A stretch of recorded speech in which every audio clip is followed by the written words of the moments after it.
Hello guys, now we are going to discuss about the labyrinthitis. Labyrinthitis is an inflammation of the inner ear.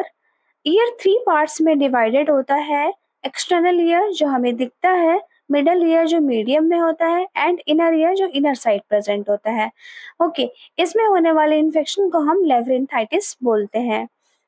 तो देखिए definition, inflammation of the labyrinth of inner ear and it can occur due to either viral or bacterial pathogens. Okay, इसमें जो positive organisms हैं वो viral भी हो सकते हैं और बैक्टीरियाज भी हो सकते हैं। इन नेक्स्ट डेफिनेशन अगर हम देखें, labyrinthitis is an inner ear infection where we can typically experience feeling of vertigo. अगर लेवरिंथाइटिस हो सकता होगा तो उस टाइम में हमें बहुत ज्यादा वर्टिगो फील होगा, लाइक चक्कर आएंगे एंड डिजीनेस फील होगा। and it happens labyrinthitis delicate structure deep within the ear. Okay, जो inner side structure present होता है inner ear में उसे हम लेवरिंथ बोलते हैं। उसमें होने वाले इन्फेक्शन को लेवरिंथाइटिस बोलते हैं। अगर ये एक्सपोज हुआ है with the infection infectious areas तो क्या होगा, उस टाइम में इन्फेक्शन जो है स्प्रेड हो सकता है इनटू द लेवरिंथ। अब लेवरिंथ में इन्फेक्शन कॉज हुआ तो उस कंडीशन को हम लेवरिंथाइटिस बोलेंगे। There are many types of labyrinthitis. Viral labyrinthitis, which caused by the viral viruses. There is bacterial labyrinthitis, which is occurred due to the bacteria. Okay, serous labyrinthitis or diffuse supportive labyrinthitis, both are same. Like causative organisms are same, but conditions are different. Serous labyrinthitis, like it is occurring only in the inner ear. Okay, like ये जो generate होता है वो only inner ear से generate होता है। And diffuse supportive लेवरिंथाइटिस, like ये क्या है, यहाँ पे जो उसके लाइक नियरेस्ट तो नहीं लेकिन थोड़े दूर के जो पार्ट्स होते हैं स्प्रेड कर सकते हैं इन्फेक्शन को into the inner year. Okay, etiology, like what can be the causes for the labyrinthitis? Viral, I already told you, viral infection जो है लेवरिंथाइटिस को कॉज कर सकता है, लाइक मम्स, रुबेला और इन्फ्लुएंजा। बैक्टीरियल इन्फेक्शन भी कॉज कर सकता है। कोलेस्टोडोमा, लाइक ये कंडीशन क्या है, एबनॉर्मल ग्रोथ होती है सेल्स की जो कॉज हो सकता है इन्फेक्शन में कन्वर्ट हो सकता है। ड्रग टॉक्सिसिटी, ये क्या करेंगे, ब्लड वेसल्स को डैमेज करेंगे और वो ब्लड वेसल्स जो है अगर इनर ईयर साइड में डैमेज हो रही हैं तो इन्फेक्शन कॉज कर देंगी एंड उस टाइम में इन्फेक्शन जो है स्प्रेड हो सकता है into the inner year. Tumours, ये भी इन्फेक्शियस सेल जो है वो स्प्रेड हो सकते हैं into the inner ear, then cause लेवरिंथाइटिस।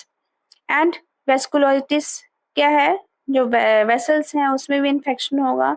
Drug toxicity और वेस्कुलाइटिस दोनों जो है प्रोसेस में सेम रहते हैं। हेड इंजरी में अगर पेशेंट को इंजरी हुई है और इन्फेक्शन हुआ है तो सर्व एराक्नॉइड स्पेस से जो है इन्फेक्शन जाएगा इनटू द इनर ईयर और क्या कॉज करेगा, लेवरिंथाइटिस।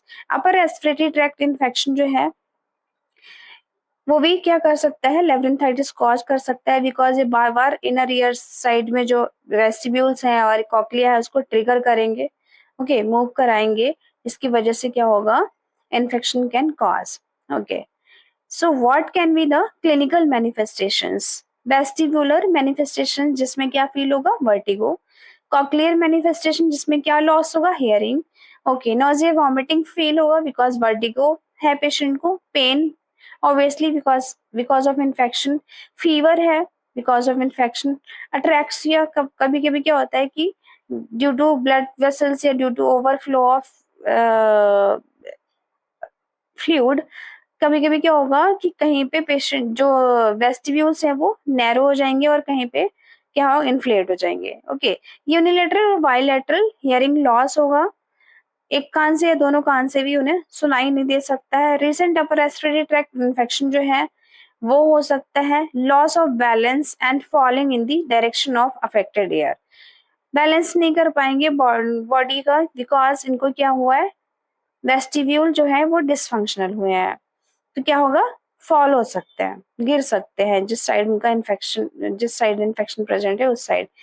पैथोफिजियोलॉजी लाइक क्या प्रोसेस है इन्फेक्शन होने का. बैक्टीरिया और virus enter the inner ear from the middle ear, meninges और through blood stream. Okay, bacteria जो है वो मिडल ईयर से एंटर होंगे या फिर मेनिंजेस से एंटर होंगे या फिर ब्लड स्ट्रीम के थ्रू एंटर होंगे. एंटर होने के बाद they will cause infection, and infection जब कॉज कर लेंगे then they will multiply, and multiply होंगे उसके बाद ये क्या करेंगे, destruct of the soft tissue structures. जो नॉर्मल सेल्स हैं उनको डिस्ट्रक्ट करेंगे, एंड वो किसमें कन्वर्ट होगा, अफेक्ट हियरिंग एंड बैलेंसिंग. ठीक है, and then at the end क्या हो जाएगा, लेब्रिंथाइटिस. सो डायग्नोस्टिक इवैल्यूएशन क्या करेंगे, history collection first of all, because इस पे सब डिपेंड करता है कि लाइक कब हुआ, कैसे हुआ. इस टाइप से physical examination to know the health status या एबनॉर्मल फाइंडिंग्स जानने के लिए हम करेंगे. फिजिकल फाइंडिंग्स में स्पॉन्टेनियस निस्टाग्मस, लाइक हमें आई मूवमेंट देखना है, इनवॉलेंटरी और वॉलेंटरी, जबकि movement of eye towards unaffected side और अफेक्टेड साइड देखना है. ठीक है, प्रिलेंट डिस्चार्ज देखना है फ्रॉम द ईयर.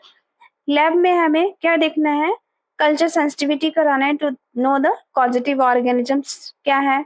ऑडियोमेट्री देखना है, लाइक हेयरिंग लेवल चेक करना है कितना हद तक सुनाई दे रहा है या बिल्कुल एब्सेंट ऑफ हेयरिंग है, ये देखना है. एंड इलेक्ट्रोनिस्टाग्मोग्राफी करनी है to know the balance of seeing, like किस टाइप से पेशेंट देख पा रहा है या नहीं देख पा रहा है. इनवॉलेंटरी ऑफ मूवमेंट देखना है आई का. एंड देन देखना है मैनेजमेंट, हमें क्या करना है अब इस कंडीशन में. सिम्टोमेटिक मैनेजमेंट देना है. ठीक है, लाइक अगर पेशेंट को पेन हो रहा है देन आपको एनाल्जेसिक्स देनी है, फीवर है एंटीबायोटिक्स देनी है, बेड रेस्ट देना है पेशेंट को प्रॉपर बिकॉज वर्टिगो है. ओके, मिसलाइजाइन टू रिलीव वर्टिगो, कुछ मेडिसिन हैं जो वर्टिगो को रिलीव करती हैं, वो हमें एडमिनिस्टर करनी है according to the doctor order. Antiemetic to relieve nausea and vomiting. Oral fluid, nausea and vomiting हो रहा है पेशेंट को तो ओरल फ्लूइड हमें कंटिन्यू रखना है. IV fluid for severe dehydration, अगर बहुत ज्यादा पेशेंट जो सिक हो गया है उसको हम आईवी फ्लूइड देंगे एंड सेडेटिव्स देंगे पेशेंट को काम डाउन करने के लिए. Okay, next is surgical management. Surgical excision of cholesteatoma, जो भी cholesteatoma like abnormal cells growth हुए हैं उनको हम क्या करेंगे, रिमूव आउट करेंगे. इंसिजन एंड ड्रेनेज करेंगे, इंसिजन कट करेंगे एंड ड्रेन करेंगे fluid from the inner ear. And labyrinthectomy करेंगे, लाइक जो एबनॉर्मल सेल ग्रोथ हुए हैं ड्यू टू इन्फेक्शन उसे हम क्या करेंगे, रिमूव आउट करेंगे. मेरेंजोटोमी में भी सेम कंडीशन है, इसमें भी हम इंसिजन देते हैं एंड फ्लूइड जो है रिमूव आउट करते हैं from the accumulation areas. Okay, complications क्या होंगे due to labyrinthitis, meningitis, inflammation of the meninges and permanent balance disability, balance नहीं कर पाएगा पेशेंट, परमानेंट डिसेबिलिटीज रहेंगी. And permanent hearing loss can be occur due to the labyrinthitis. Okay, so nursing management is most important for the nurses or nurse student. So क्या करना है, first आपको help the patient to manage symptoms and के self care, उनको बताना है कि आप अपने आप को कैसे सेफ रख सकते हो. प्रॉपर बेड रेस्ट देना है एंड उनके सिम्टम्स को सप्रेस करने के लिए मेडिकेशंस कंटिन्यू रखनी है. सेल्फ केयर प्रोवाइड करना है उनको. Provide bed rest. Advise patient to avoid turning head quickly to help elevate the vertigo. Okay, जब हम कभी कभी क्या होता है, एनेमिक पेशेंट होते हैं या सिक पेशेंट होते हैं, उनको जब वो उठ के खड़े होते हैं तो उन्हें चक्कर आते हैं. उस टाइम में जो हेड जो है एकदम नहीं हिलाना चाहिए, बिकॉज वो क्या करता है, एलिवेट करता है वर्टिगो को. लाइक जो वर्टिगो लाइक चक्कर आते हैं उनको उनको इनहेंस करता है, वो और आएंगे अगर आप बहुत जल्दी से एकदम मूव करते हो अपने हेड को. Okay, ensure patient safety during acute attack of vertigo. Patient को सेफ रखना है अगर वर्टिगो हो रहा है तो, लाइक सराउंडिंग्स में कोई शार्प इंस्ट्रूमेंट नहीं रखना है. ओके, और साइड रेस्ट बेड की रखनी है आप. एंड प्रिवेंट इंजरी, पेशेंट को हमें बेड रेस्ट देना है विद साइड रेस्ट आप. And minimize anxiety. Okay, ensure adequate fluid अगर पेशेंट को नॉज़ एंड वॉमिटिंग है तो. Thank you.